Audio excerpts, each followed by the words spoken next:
Alright, there he is, just like I thought it would be. Nesco Superman on Big Bad Toy Store. Markup price of $170, $17 non-refundable deposit. But he's up there for anyone who wasn't able to get him. But I mean,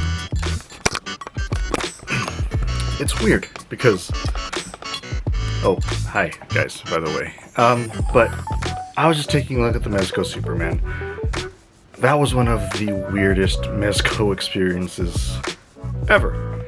Because for those of us who tried to get that figure last week, I think we all had the same experience of what I had in the last video. But after we all got ours eventually, he hung out on Mezco's website for a really long time. He was on there for a really long time. So I don't know what it is. Judging by the comments, a lot of you guys were able to get yours, which makes me very happy.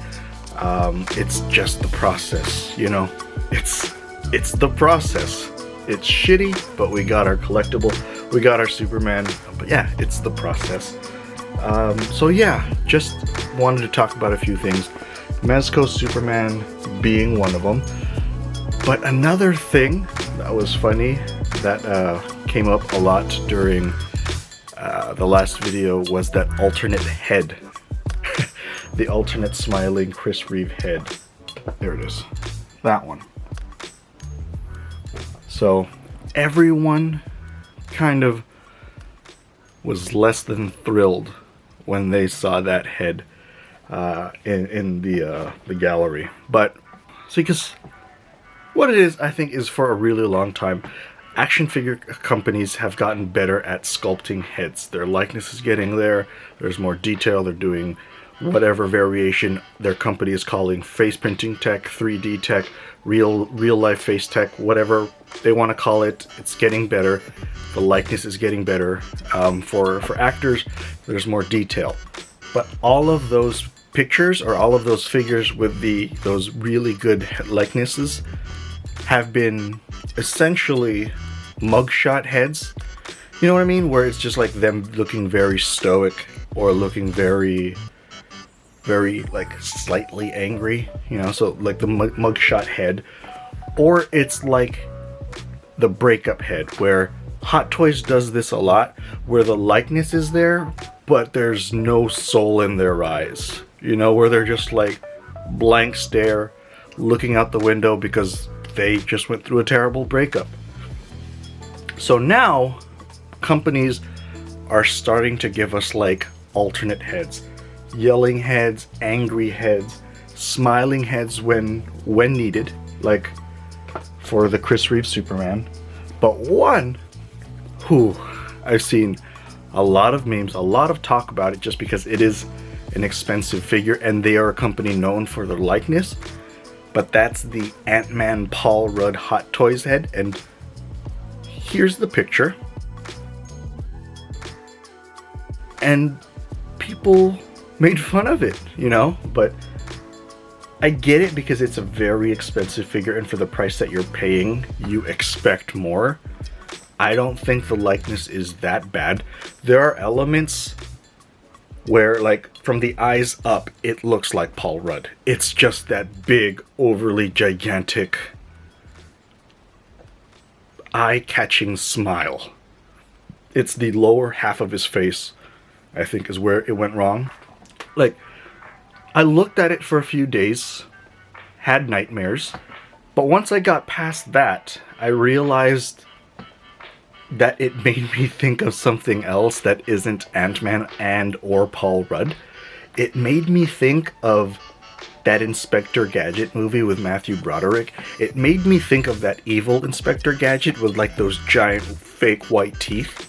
Like, here.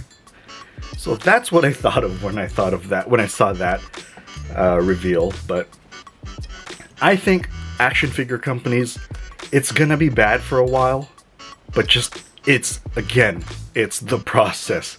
Grind it out, because honestly, I myself am tired of the blank, boring head sculpt. Just keep practicing, just grind it out. You're gonna get better at it, just stick with it. I mean, we're gonna get a lot of this. We're gonna get a lot of Ant-Man, you know, but eventually it's gonna get better, I'm hoping. Because, yeah, sure, there are some figures who have, or some actors and whatnot, who have very difficult likenesses to capture. But, I mean, overall, I think it will get better if companies do more and more of alternate heads with expressions in it. But, I mean, it is what it is. But speaking of the process and grinding it out, NECA has been hinting at the Teenage Mutant Ninja Turtles line. They have been putting a lot of promo pictures, a lot of inbox art for that line. So for those of you who haven't been able to keep track, the NECA Ninja Turtles is probably like one of the most stressful lines to collect. As stressful as it was for me to get this Mezco, at least that's like once every few months. This NECA thing seems like it's more ongoing because, one, it's in stores and it's a whole process. And because they're doing promo pictures and all that inbox art soon, it's supposed to release in June, so that means it's right around the corner. I don't know what their situation is going to look like for online sale. Animated series Turtles are going to stay at Target like they've been. Those have been very stressful to find. They would show up randomly on the website and then be gone almost immediately after. The movie line is leaving GameStop and jumping over to Walmart, which sucks. Buying action figures from Walmart's website is very stressful. It's almost as stressful as buying from Walmart in stores for their action figures, because things for, like, I don't have a Walmart near me, so I have to drive like a really long, like 30-45 minutes minimum to hit my nearest Walmart, and then the ones that are that close, the closest ones to me, are almost never stocked. Things are never really put out, so it's quite the stressful experience. But yeah, so those are going to start dropping soon. I'm probably going to start I will be doing, whenever they release, I'm going to start doing Ninja Turtle toy hunts. So I'm going to be hitting different Targets, different Walmarts to track those down. So hopefully you guys stay around, check out those videos when those eventually happen. But yeah, I guess that's the theme of this video, is just the process of grinding it out. Whether it's us hitting Mezco's website, action figure companies trying to improve very steadily to give us more expressive head sculpts, or us hitting 50,000 Targets and Walmarts try and get those NECA Turtles. But regardless, that's the end of this video. Just wanted to talk about certain things. So that's it for now, guys. Thanks for watching. I'll see you guys later.